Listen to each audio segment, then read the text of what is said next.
এর চাইতে ব্যক্তিত্বহীন পুরুষ আমার মনে হয় আল্লাহর জমিনে আর নাই। নিজের ওয়াইফের ছবি তুলে ফেসবুকে কেমনি একটা মানুষ স্ট্যাটাস দেয়? তার যদি পুরুষত্ব থাকে, তার যদি ব্যক্তিত্ব থাকে, পার্সোনালিটি থাকে, কিভাবে করে এটা আপনারা করবেন না। অনেকে ছোট বাচ্চা হইলে বাচ্চার ছবি ফেসবুকে দেয়।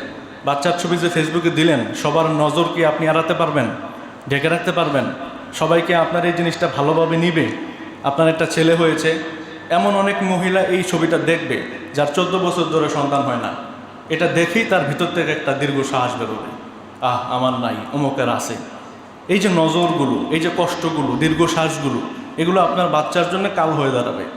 তারপর দেখবেন আপনার বাচ্চা অসুস্থ, 3 দিন আইসিইউতে। এটার কারণ আপনি।